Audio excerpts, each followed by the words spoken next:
네, 진선미 의원입니다. 난생 처음 이렇게 수많은 사람들로부터 제 이름이 거론되는 상황을 접한 것 같아요. 매우 당황스럽습니다. 일종의 평행이론이라는 것에 대해서 한번 생각해 봤습니다. 작년 12월 16일 박근혜 후보와 문재인 후보가 마지막 토론을 하던 그 현장으로 다시 돌아가 봅니다. 제가 문재인 후보의 수행 대변인으로서 스튜디오의 안에서 직접 그 상황들을 목격했습니다. 박근혜 후보는 문재인 후보가 인권 변호사 출신이라는 그 상황을 매우 강조하면서 그렇게 인권 변호사 생활을 했음에도 불구하고 자기가 선거에 이기고 싶어서 선거 공작의 일환으로 가녀린 여성의 인권을 철저히 짓밟은 것처럼 묘사하고 공격했습니다. 저 역시 저한테도 그런 공격이 시작된 게 아닌가라는 생각이 듭니다. 많은 분들이 아실지 모르겠지만 저 역시 변호사 출신이고 변호사를 한 십수년의 기간 동안 여성 인권에 대한 사회적 다양한 목소리를 내고 그 편을 들어왔습니다. 단언컨대 저는 여성 인권 침해하지 않았습니다. 지난 12월 11일로 다시 돌아가 봅니다.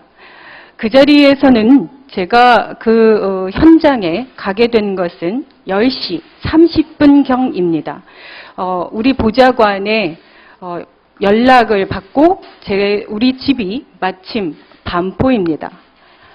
사고 현장에서 한 10분 정도밖에 걸리지 않는 곳에 있지요. 그래서 상황을 확인하기 위해서 갔다가 여러 분들이 많이 계셔서 저는 또 그 다음 날에 일정이 있어서 5분 정도 머무르고 돌아온 것뿐입니다. 그것은 검찰도 알고 새누리당도 알 것입니다. 왜냐?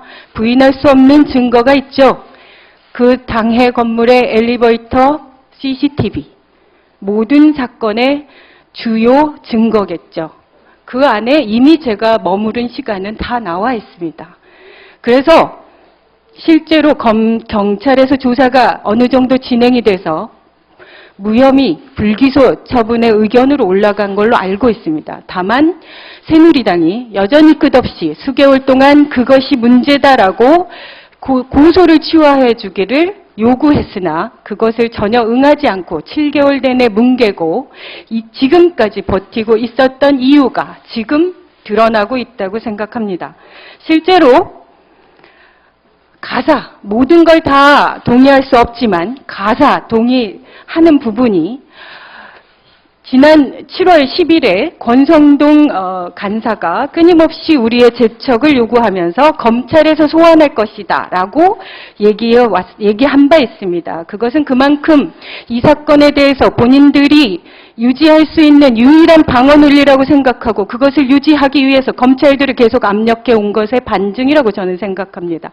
그래서 결국 어제 14일부로 한 기사가 떠오릅니다. 그 기사에 따르면 14일 검찰에 따른다는 얘기로 검찰은 민주당 측이 여직원의 오피스텔에 경찰, 선관위와 함께 있었던 시점까지는 합법성이 인정되지만 경찰 등이 강제 압수수색이나 체포는 불가능하다고 돌아간 후부터는 합법적 영역을 벗어난 것으로 보고 있다. 어떡하죠? 권성동 간사가 의지하고 싶은 검찰이 오히려 명백하게 저에게 면죄부를 준 것입니다. 저는 12월 11일 경찰과 선관위와 함께 있는 그 자리에 5분 머물러 있었습니다. 자, 여전히 주장을 유지하시겠습니까? 그 주장을 유지하신다면 그것이 곧 그들의 합법성이 아니라 얼마나 이 사건에 대해서 편견과 선입견과 국정조사를 방해하려는 그 의도가 여전히 유지된다고 스스로 입증하는 것이라고 생각합니다. 당장 취소하십시오. 자, 그리고 하나만 더 말씀드리겠습니다. 국정원이 여직원을 앞세워 저에게 명예훼손 고소를 했습니다. 그런데 국가기관은 그러면 끊임없이 자신들이 공식적인 보도자료를 통해서 허위사실을 유포한 것에 대한 책임은 어디 있습니까? 책임을 지셨나요? 자, 국정원 여직원 그날 감금됐다고 인권 침해했다고 얘기하고 있습니다. 제가 돌아온 10시 35분경에 돌아왔으니 그로부터 5시간 후에 전적으로 그 국정원 여직원은 국정원을 통해서 언론에게 인터뷰 요청을 합니다. 기자가 뉴스가 요청을 하는 것이 아니고요. 전격 3시 10분에 국정원이 주선을 해서 취재진 전원을 단지 대표로 연합뉴스와 전화 인터뷰합니다. 여러분 기억하십니까? 쉽지 않죠. 워낙 오랫동안 세월이 흘렀고 그래서 끊임없이 다른 일들이 생겼기 때문에 그 국정원이 이 사안에 대해서 어떤 입장을 처음부터 취해왔는지에 대해서 생각해 보시기 어려울 것입니다. 지금도 고스란히 국정원은 홈페이지에 이 사건에 대해서 12월 11일부터 공식적인 입장을 발표한 보도자료를 아직도 연재해 놓고 있습니다.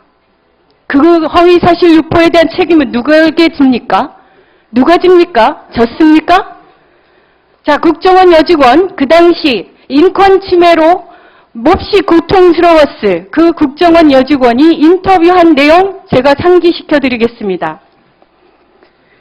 3시 10분에 인터뷰했고 그것이 처음 기사에 오른 거 새벽 5시입니다. 2012년 12월 12일. 인터뷰하자고 한 이유는 이라고 묻자 상황이 억울해서 말씀드리고 싶었다.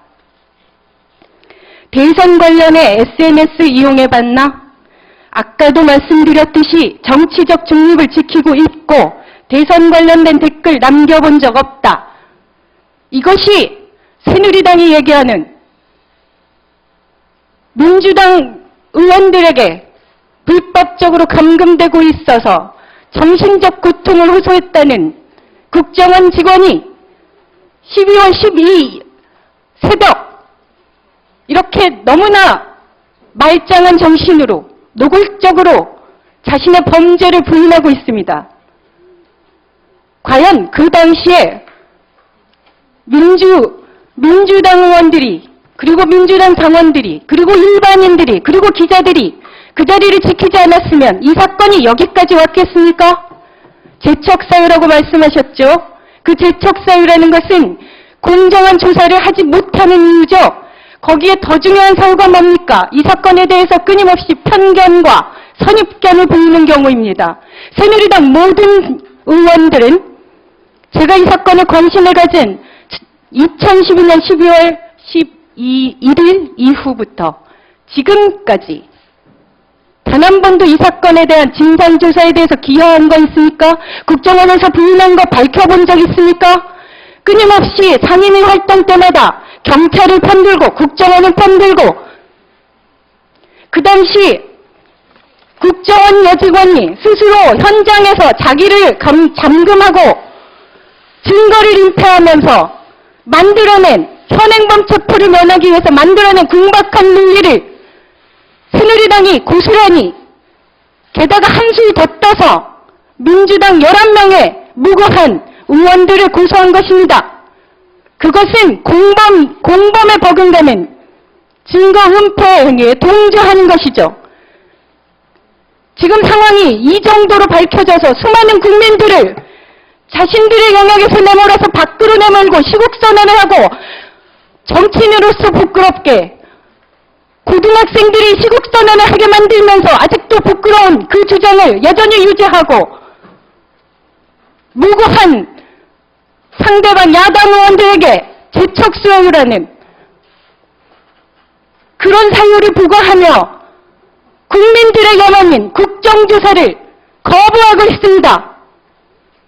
그 부분에 대해서 의원님들께서도 정확한 질타를 해주셔야 되는 거 아닙니까? 여당과 야당 똑같이 기계적 균형을 이뤄서 그 사건 여당은 주장하니 야당도 주장하니 진선미 김현 재척사유 받아들일 것인지 말 것인지 그것만이 국정조사의 개시사유인 것처럼 그렇게 말씀하시는 게 맞다고 생각하십니까? 이상입니다. 네. 다음 발언하실 박범계 위원 말씀해 주십시오.